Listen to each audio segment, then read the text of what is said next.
ஐயோ, வாசு பாம்பு கடிச்சிருந்தாலும் பாம்பு வாசு கடிச்சிருந்தாலும் நீங்க கொண்டு வந்திருக்கிறது பாம்பு தானே? வாசு எங்க? Where is Vasu? என்ன இங்க சத்தம் போட்டுட்டு? மேடம் நீங்களே கேட்டு பாருங்க மேடம். நீங்க ஏதாவது பேஷண்ட் பார்க்க வந்திருக்கீங்களா? சொல்லு சர்லி, நேத்து நான் உனக்கு 56 மிஸ்டு கால் கொடுத்திருந்தேன். ஆனா மேடம் அந்த போனை முதல்ல கட் பண்ணு. எப்ப பார்த்தாலும் இந்த போன் எடுத்து உன் காதுலயே வச்சிட்டு இருக்க. கட் பண்ணிட்டேன் மேடம். நீ குடிச்சிருக்கியா? நோ அப்படி எல்லாம் பேசாதீங்க மேடம், நான் குடிப்பேனா? அப்ப ஸ்மெல்? ஓ ஸ்மெல்லா? அது என் ஃப்ரெண்ட் பார்ல இருந்து போன் பண்ணா மேடம், அதோட ஸ்மெல் தான். வந்து பாருங்களேன். இவங்களுக்கு என்ன வேணும்? ரம்யா டாக்டர், இதுதான் இங்க இருக்கிற கன்ஃபியூஷன். கடிப்பட்ட வாசுவ கொண்டு வர்றதுக்கு பதிலா கடிச்ச பாம்பை தான் இங்க கொண்டு வந்திருக்காங்க. யார கடிச்சாங்க? அப்ப டாக்டருக்கு ஒண்ணும் தெரியாதா? உங்க நிலத்துல வச்சுதான் பாம்பு கடிச்சது. எங்க நிலத்திலயா? சரி, அவரெங்க? அதானே.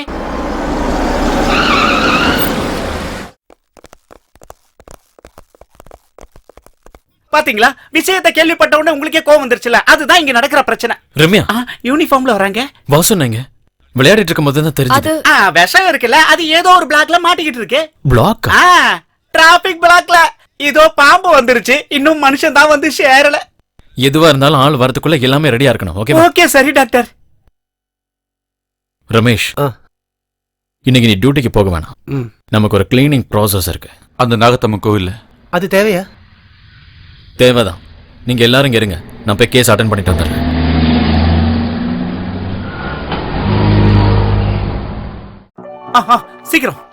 சீக்கிரம் வா. பாடிய பாத்து இறக்குங்க சார். சாரி, அவரை பாத்து இறக்குங்க பேஷண்ட. சீக்கிரம் ஏத்துங்க, இல்லனா எல்லாம் முடிஞ்சிரும். பில்லு கட்ட காசு வச்சிருக்கீங்கல்ல. கமான் கொஞ்சம் ஃபாஸ்டா. பிளாக் போயிடுச்சு, இப்ப முடிஞ்சிரும் எல்லாம். என்ன கடிச்சதா இன்சூரன்ஸ் பண்றாங்கல்ல, அவனுக்கு தான் எல்லாம். கடிச்ச பாம்பு கூட இப்படி எல்லாம் கேள்வி கேட்டிருக்காது. கம்முன்னு படுக்கிறியா? இல்லனா நான் புடிச்சு கடிச்சிருவேன். நான் கடிச்சேன்னு வச்சுக்க, அப்புறம் உயிர் கூட உனக்கு கிடைக்காது. நான் 6 மணிக்கு அப்புறம் கடிச்சேன்னு வையி, அந்த விஷத்தை எடுக்கிறதுக்கு உலகத்துல இது வரைக்கும் மருந்தே கண்டுபிடிக்கல. தள்ளுங்க. வசனா, நல்லா மூச்சு எடுத்து விடுங்க.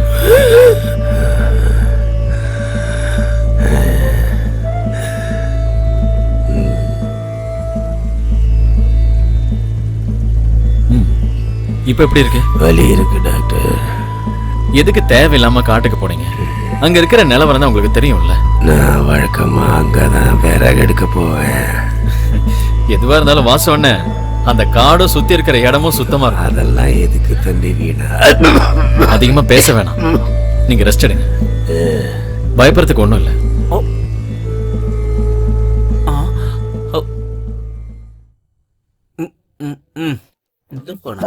இந்த மருந்தையே கண்டினியூ பண்ணுங்க. Okay sir. தம்பி விவேக், ஒரு நிமிஷம். ஓஹோ, என்ன எந்த பாம்புப்பா கடிச்சது நேத்து? கடிச்ச பாம்பும் செத்து போச்சு, விஷமும் இறங்கி போச்சு. ஆமா, வந்ததுல இருந்து இதே தானே கேட்டுக்கிட்டு இருக்கீங்க என்கிட்ட. தெரிஞ்சுக்கிறதுக்கு இவ்வளவு ஆசைனா நானே உங்களுக்கு சொல்லி தரேன். ராஜ நாகத்தோட மச்சான் கருநாகம்.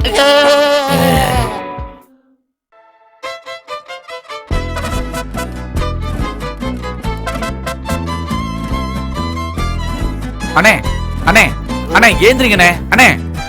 அண்ணே இடம் வந்துச்சு. பார்ல அண்ணே, ஹாஸ்பிடலு. ஹாஸ்பிடல் வந்து என்ன சொன்னேன்? அப்ப இந்த புடி எனக்கு நேரமே இல்ல. என்ன இது 10 கிலோமீட்டர் வந்திருக்கேன், 20 ரூபா கொடுத்துருக்கீங்க. என்ன இது? நான் என்ன பிச்சைக்காரனா? இப்போதைக்கு இத வச்சு அட்ஜஸ்ட் பண்ணிக்க. நாம தான் டெய்லி பார்ல பாக்குறோம்ல, அப்ப உங்ககிட்ட குத்துறேன். ஓகே? அதெல்லாம் முடியாது, நீங்க இப்பவே கொடுங்க. நான் சரக்கு அடிக்கிறதுலாம் நிறுத்தியாச்சு, கொடுங்க. ஐயோ, என்கிட்ட இருந்தா தானே கொடுக்கிறதுக்கு. இங்கே பாரு, எதுவுமே இல்ல. பத்தாலி. அப்புறம் எதுக்கு வண்டியில ஏறீங்க? இது என்ன ஓசி வண்டியா? அதெல்லாம் எனக்கு தெரியாது. நான் எப்போ வீட்ல இருந்து வெளியே வரணும், அப்பத்துல இருந்து எல்லாமே ஓசி தான். நான் யாரு என்னங்கிறது ஒரு நாள் அவளுக்கு காட்டத்தான் போறேன். அவ எனக்கு செஞ்ச துரோகத்துக்கு பழி வாங்குறதுக்காக என் கிட்னி வரைக்கும் வித்து தாண்டா நான் குடிச்சுக்கிறேன். தெரியுமா உனக்கு? ஒரே ஒரு நிமிஷம் நீங்க வெயிட் பண்ணி, நான் உள்ள போய் என் ஹார்ட் வித்து கேஸோட வரேன். அதுக்கப்புறம் எசன் வயசு போய் எனக்கு ஃபுல்லா சரக்கடிச்சு சாகணும். அது வரைக்கும் நீங்க வெயிட் பண்ணி ஆகணும். இதயத்துக்கு என்ன ரேட்னு பாத்துட்டு வந்துடுறேன். Wait please.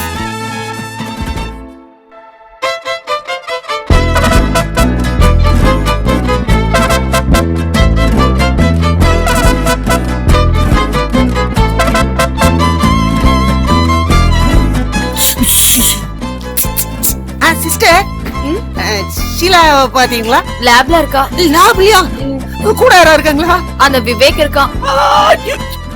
ஐயோ அட கடவுளே, இலை போய் முள்ள விழுந்தாலும் முள்ளு போய் இலையில விழுந்தாலும் கிழியறது என் வாழ்க்கை தான்.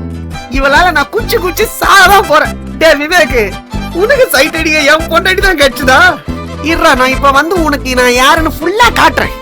அப்போ இனிமே நாம என்ன செய்யலாம்? இங்க பாரு, அந்த ஆளு தூங்குனதுக்கு அப்புறம் நீ எனக்கு ஒரு மிஸ்டு கால் கொடுத்தா போதும். வேண்டாம், எனக்கு பயமா இருக்கு. இப்படி பயந்தா எப்படி? நான் தான் உன் கூடவே இருக்கல, அப்படியே சுக்கா சும்மா. சொல்லி முடிக்கிறதுக்குள்ள என் செல்லக்குட்டி போன் பண்ணிட்டா. இது என்ன புது நம்பர் மாதிரி இருக்கு? ஓ, இது அந்த ஓட்டவாய் நாராயண நம்பர் தானே. வட்டி காசு கொடுக்காதனால வேற நம்பர்ல இருந்து போன் பண்ணிக்கிட்டு இருக்க அந்த மண்டை மடையன். என்கிட்ட நடக்குமா அதெல்லாம்? யார் அது? நமக்கு தெரியாத நம்பர் தானே இது. இத நினைச்சு நீ எல்லாம் டென்ஷன் ஆக வேண்டாம். எனக்கு எல்லாம் தெரியும், கொடுங்க அத. எனக்கு தெரியாம நீங்க ஒவ்வொரு பொண்ணுங்களையும் கூப்பிடுறது எனக்கு நல்லா தெரியும். இவ யாருன்னு பாக்குறேன். அடடா, இந்த நம்பரை எங்கேயோ பாத்திருக்கேன். ஹலோ, யாருடி நீ? யாருடி இல்ல, யாருடா? யாருடா? யார் இந்த யாருடா? நான் தாண்டே. இங்கே நிக்கிறாண்டி. ஓ, நான் இருக்கும் போதே இப்படினா இல்லனா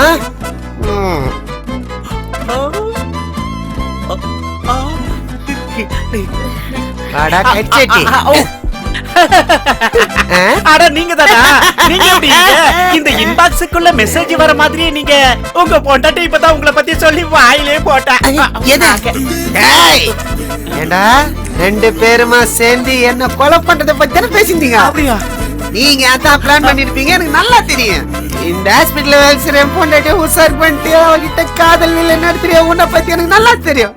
ஒரு ஒண்ணு தெரிஞ்சாடும், என் பேர்ல இருக்கிற என் மொபைல் போனோட பில்ல என் கிட்னியை வித்து தான்டா நான் கட்டிருக்கேன். இதுக்குள்ள இருக்கிற கிட்னியை வித்தா மொபைல் பில்ல பே பண்ற அளவுக்கு பணம் வருமா? கொஞ்சம் அதிகமாவே கிடைச்சது. சொல்றா, என்னடா டிஸ்கஸ் பண்ணீங்க? அது வந்துன்னு ரத்தத்துக்குள்ள இருக்கிற அணுக்கள் ரத்தத்துக்குள்ள எப்படி எல்லாம் டிராவல் ஆகுதுன்னு விலாவரியா அழகா விளக்கிக்கிட்டு இருந்தா இந்த ஆம்பளை நர்ஸ் அந்த பொம்பளை நர்ஸ் கிட்ட. மருத்துவ துறையில என்னெல்லாம் நடக்குதுன்னு ஒரு மெர்சல் டிஸ்கஷன். அவ்வளவுதான். அண்ணா போயிட்டீங்களா? நீ இதுக்கு மேல என்ன குழப்பவே வேணாம். எனக்கு புரிஞ்சிடுச்சு. இந்த ரத்தமும் அணுவும் ஒன்னா சேர்ந்து என்னென்ன பண்ணுன்னு எனக்கு நல்லா தெரியும். டைவர்ஸ்க்கு அப்ளை பண்ணிட்டு தாண்டி நான் இந்த ஹாஸ்பிட்டலுக்கே வந்தேன். இவளை இனிமே நீயே வச்சுட்டு ரத்த டிஸ்கஷன் பண்ணு. நான் நிம்மதியா என் பாட்டு குடிச்சிட்டு போறேன். அச்சோ, நல்லா மாட்டடா. எங்க போயிட்டேன் கட்செட்டி? நீங்க உண்மையிலேயே என்ன டைவர்ஸ் பண்ண போறீங்களா? ஆமா, சந்தேகமே இல்ல. பண்ணுவீங்களா? கண்டிப்பா பண்ணுவேன். பண்ணுவீங்களா? பண்ணுவேன். இனிமே உங்க நடிப்பெல்லாம் வேலைக்காகாது. டைவர்ஸ் பண்ணதுக்கு அப்புறம் இதெல்லாம் தர முடியாம போயிடுச்சுன்னா இந்த வச்சுக்கோ, இது உங்களுக்கு தரணும்னு ரொம்ப நாளா வெயிட் பண்ணிட்டேன். இதுக்கு மேல இங்க நின்னு உனக்கு விஷம் கொடுத்து நானே உனக்கு கொன்னுடுவேன். வெனம் ரொம்ப ஸ்ட்ராங்கா இருக்கு.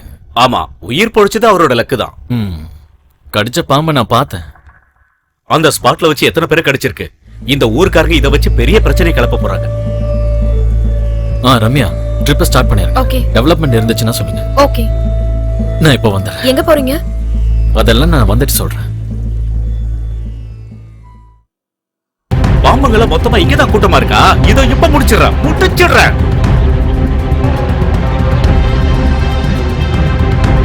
ரமேஷே, அங்க பாரு யார் வராங்கன்னு. பீதாம்பரன் வந்துட்டு இருக்காரு. அப்புறம் எல்லாம் கடுக்காது, நீங்க வெட்டுங்க. சரி. வேண்டாம் தம்பி, நீங்க என்ன பண்ணிட்டு இருக்கீங்க? நாகசம்மா வாழ்ற இடம், அதை நீங்க மறந்துடாதீங்க. பீதாம்பரன், நீங்க பயப்படாதீங்க. இது இங்க இருந்த ஊர்ல இருக்கிறவங்களுக்கு தான் கெடுதல்.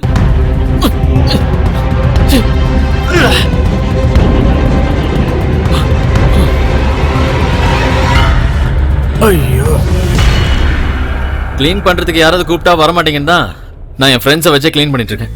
அங்க வாசனை சீரியஸா இருக்காரு. தம்பி, இதெல்லாம் ரொம்ப தப்புப்பா. உங்களுக்கு இதுல எல்லாம் நம்பிக்கை இல்லைன்னு தெரியுது.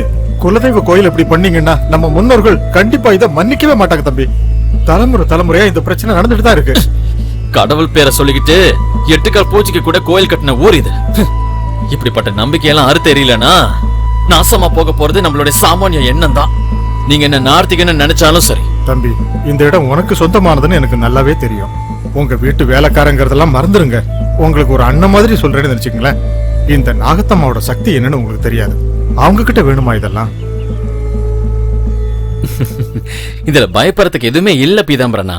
முழுக்க முழுக்க நன்மை தான் ஏற்பட்டிருக்கு. எதுவா இருந்தாலும் இந்த இடத்தோட கேஸ் எல்லாம் முடிஞ்ச தீர்வாயிருச்சு. ரொம்ப நாளா நினைச்சுக்கிட்டு இருக்கேன் இந்த இடத்த எல்லாத்தையுமே கிளீன் பண்ணி நம்ம ஹாஸ்பிட்டலோட பிரான்ச் ஆரம்பிக்கணும்னு.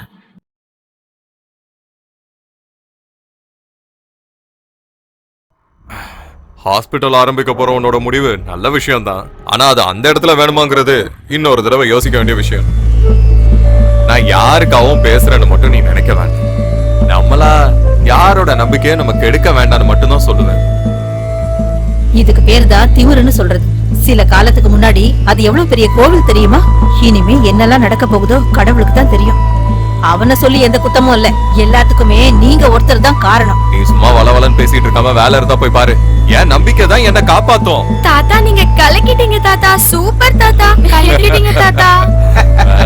பாத்தியாடி, என் பேர குழந்தைங்க கூட என் பக்கம் தான் இருக்காங்க. உங்களுக்கு எல்லா விஷயத்திலயும் விளையாட்டு தான். அங்க ஹாஸ்பிட்டல் ஆரம்பிக்கிறதுல எந்த தப்பும் இல்ல. ஆனா பரிகார பூஜைகள் பண்ணணும், அதைத்தான் நான் சொல்லுவேன். சயின்ஸ் எவ்வளவு வளர்ந்தாலும் இதுலயும் சில உண்மைகள் இருக்கு. என்னதான் சயின்ஸ் வளர்ந்தாலும் ஆபரேஷன் தியேட்டர்ல கத்தி வைக்கிறதுக்கு முன்னாடி நம்மளே அறியாம கடவுளை கூப்பிடுவோம். லக்க தேடி போகும்போதுதான் எல்லாரும் கடவுளையே நம்புறாங்க. இந்த விஷயத்துல நான் எப்பவும் அண்ணன் பக்கம் தான். ஹாஸ்பிட்டல் கட்டணும்னா என் ஃப்ரெண்டு சிவாவோட இடம் அதுக்கு பக்கத்துல தானே இருக்கு. தேவையே இல்லாம வேலியில இருக்கிற பாம்பை எடுத்து தோல் மேல வைக்கணுமா? நீங்க சொல்றதுதான் எனக்கு சரியா படுது. நான் சொல்றது என்னன்னா, இவன் ஃப்ரெண்டோட இடத்துக்கு போறதா நல்லது. படிக்கிற காலத்துல ராவும் பகலும் பெரியார் புக்க படிச்சு படிச்சு தூங்குறத நான் பாத்திருக்கேன். இவன் இப்படிதான் வருவான்னு எனக்கு தெரியும். இது இப்ப எவ்வளவு நாளா நடந்துகிட்டு இருக்கு. வாசோன தப்பிச்சதே பெரிய விஷயம். எல்லாருக்கும் அவங்கவங்க நம்பிக்கை தானே பெரிய விஷயம். ஒரு உயிர் போறத பத்தி யாருமே யோசிக்க மாட்டேங்கிறீங்கன்னு நினைக்கும் போதுதான் ரொம்ப கஷ்டமா இருக்கு. நான் முடிவெடுத்துட்டேன், அவ்வளவுதான். நீங்க பேச ஆரம்பிச்சிட்டீங்கன்னா ஹார்ட் சர்ஜரி பண்ற மாதிரி தான் வார்த்தைகள் வந்துட்டு இருக்கும். நான் உண்மையதானே சொன்னேன். இந்த மாதிரி எத்தனை தடவை நடந்திருக்கு. அந்த இடத்துல கேஸ் நடக்கும் போதெல்லாம் இந்த நியாயம் பேசுறவங்க எங்க போனாங்க? இந்த ஊர் ஜனங்களோட மூட நம்பிக்கையை உடைக்கிறதுக்கான முதல் ஸ்டெப் நினைச்சுக்கோ. அந்த காடு அழியணும். சொல்றது ரொம்ப ஈஸி. நாத்திகம் மாதிரி தான் ஆத்திகமோ, அத முதல்ல மறந்துடாதீங்க. நீங்க மத்தவங்க மனசுல என்ன இருக்குன்னு புரிஞ்சுக்கணும். எல்லாரும் இங்க ஷாக்கா இருக்காங்க தெரியுமா உங்களுக்கு? லுக் ரம்யா, நம்ம ஹாஸ்பிட்டல் இருக்கிற ஃபெசிலிட்டிஸ் பத்தி தெரியும்ல, அதெல்லாம் கொஞ்சம் டெவலப் பண்ணும். என் தாத்தாவோட ஒரு பெரிய கனவு அது. எல்லா ஃபெசிலிட்டிஸோட ஒரு ஹாஸ்பிட்டல் கட்டணும், அதுவும் இந்த கிராமத்துல. எங்க அப்பா அதை நிலைநிறுத்தலைனாலும் அந்த பாரம்பரியத்தை நிலைநிறுத்த வேண்டியது என்னோட கடமை ரம்யா. It's my decision. அதுக்காக அந்த கோவிலை இடிச்சு தள்ள வேண்டிய அவசியம் இல்லையே. இதுக்கு நான் கண்டிப்பா ஒத்துக்க மாட்டேன். இந்த சாபம் அடுத்த தலைமுறை வரைக்கும் நம்மள பாதிக்கும், மறந்துடாதீங்க. இந்த விஷயத்துல நீ இல்ல, யாரு எதிரா வந்தாலும் இந்த டெசிஷன்ல எந்த மாற்றமும் இல்ல.